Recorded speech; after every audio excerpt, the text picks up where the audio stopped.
바그너의 대하 악극 니벨룽의 반지의 스토리는 북유럽 신화에 그 바탕을 두고 있습니다. 노르웨이, 스웨덴, 덴마크, 북부 독일, 아이슬란드 등 노르드인을 포함한 북게르만 계통 민족들의 신화인 북유럽 신화는 대략 1에서 5세기에 쓰여진 노르드, 게르만, 앵글로색슨 신화로서 에다, 볼숭사가 등이 대표적인 것입니다. 이 북유럽 신화에는 모두 9개의 세계가 있다고 하는데 여기에는 오딘, 토르, 로키, 프레이야, 프리그 등의 신들이 살아가는 세상과 거인, 인간, 난쟁이 등이 살아가는 세상이 있습니다. 에다의 내용은 여러 신들이 어떻게 태어나는지를 이야기하는 신의 탄생, 이들이 어떻게 성장하면서 서로의 관계를 형성하는지를 이야기하는 신의 부흥, 그리고 이 신들이 라그나로크라는 전쟁을 통해 몰락하는 이야기로 이루어져 있습니다. 에다의 내용 중 볼숭족들의 이야기를 담은 볼숭사가라는 외전격인 이야기가 있는데 이 이야기를 중심으로 12세기경 독일에서 니벨룽의 노래라는 영웅 서사시가 써졌습니다. 바그너는 이 니벨룽의 노래의 전반부의 이야기를 소재로 지그프리드의 죽음이라는 악극을 쓰다가 내용이 너무 방대하여 그 이전의 이야기가 필요하겠다는 생각을 하게 되고 그래서 니벨룽의 노래 스토리의 볼숭사가와 에다의 이야기를 모두 버무려서 4개의 악극으로 만들어 니벨룽의 반지라는 이름으로 세상에 내놓았습니다. 이 니벨룽의 반지는 라인의 황금, 발퀴레, 지그프리트, 신들의 황혼 등 4개의 스토리로 이루어져 있는데 라인의 황금은 에다와 볼숭사가에서 발퀴레와 지그프리드는 볼숭사가, 신들의 황혼은 볼숭사가와 니벨룽의 노래에서 그 소재를 가져왔다고 할 수 있습니다. 그러면 이제 니벨룽의 반지는 어떤 세계관을 가지고 있는지 한번 보겠습니다. 먼저 신들이 살고 있는 아스가르드라는 세계가 있습니다. 그리고 인간들이 살고 있는 미드가르드라는 세계가 있고 거인족들이 살고 있는 리젠하임이 있으며 난쟁이들이 살고 있는 지하세계 니베라임이 있습니다. 신들의 세계 아스가르드에는 최고의 신 보탄을 비롯해서 프리카, 도너, 프로, 로게, 프라이아 등의 신과 운명의 신 에르다와 그녀의 딸들인 노른, 라인의 황금을 지키는 라인강의 처녀들, 그리고 죽은 영웅들을 바랄로 데려가는 일을 하는 발퀴레 등이 이 신족에 속한다 볼 수 있습니다. 인간의 세계에는 벨중족을 비롯하여 나이딩족, 기비흉족 등의 종족이 등장하고 지하에 사는 난쟁이족은 니벨룽족입니다. 인간계에서는 지그문트, 지글린데, 지그프리드를 비롯한 여러 인물들이 등장하고 거인족에서는 파프너와 파졸트가, 니벨룽족에서는 알베리히와 미메가 등장해서 여러 가지 이야기들을 엮어나갑니다. 자, 이제 니벨룽의 반지 4부작 중 첫 번째인 라인의 황금을 보겠습니다. 니벨룽의 반지에는 서야와 사흘밤을 위한 무대 축전극이라는 부제가 붙어 있습니다.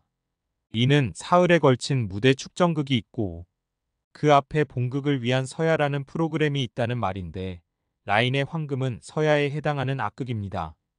그러니까 라인의 황금은 앞으로의 이야기의 얼개와 배경을 설명해주는 일종의 사전 이야기, 즉 프리퀄에 해당하는 것입니다.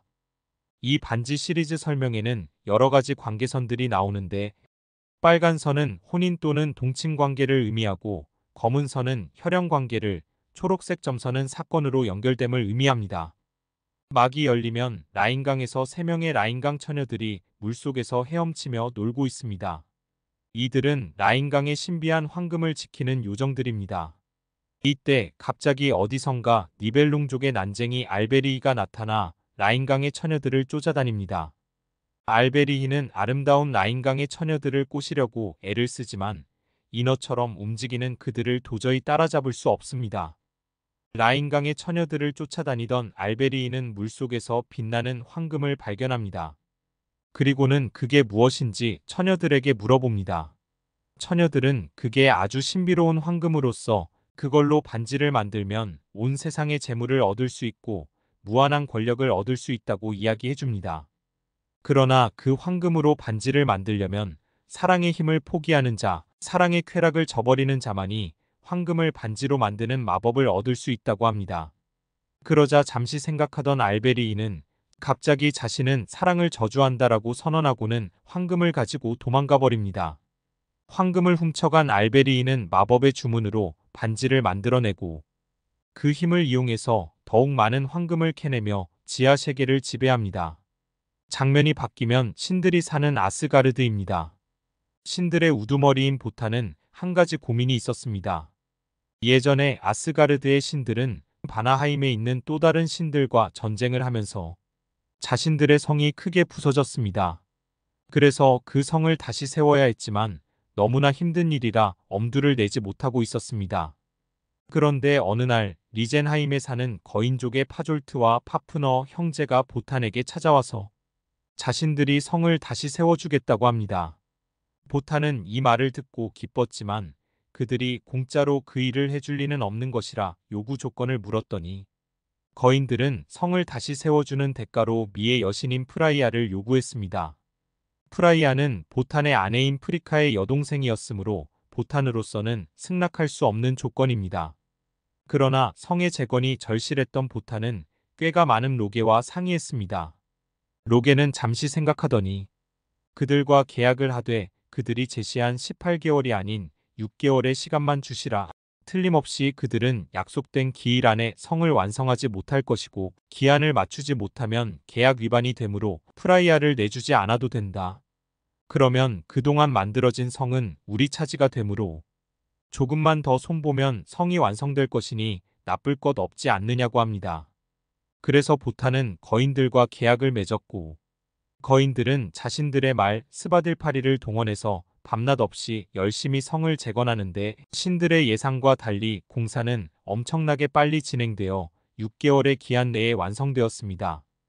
거인들은 기한 내에 공사를 마쳤으니 약속을 지키라고 하면서 돌아갑니다. 이런 상황에서 아스가르드의 장면이 시작됩니다. 장면이 바뀌면 보탄이 잠을 자고 있는데 그의 아내 프리카가 흔들어 깨웁니다. 성이 완성되어 프라이아를 뺏기게 생겼는데 태평하게 잠만 자고 있다면서 화를 냅니다. 이때 프라이아가 달려와서 거인들이 쫓아오고 있다면서 자신을 구해달라고 합니다. 뒤이어 거인들이 나타나 그녀를 데려가려고 하고 보탄은 다른 대가를 주겠다고 하지만 거인들은 프라이아가 필요할 뿐이라고 합니다. 도너와 프로도 달려와 거인을 제지하려 하지만 소용이 없고 큰 싸움이 날 판입니다.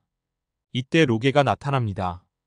그는 거인들에게 프라이아 대신에 줄 수 있는 물건을 찾아서 온 세상을 돌아다녔는데 어느 누구도 사랑과 여자를 포기하지 않더라. 그런데 여자와 사랑을 포기한 자가 딱 한 사람 있었는데 그게 알베리히라고 합니다.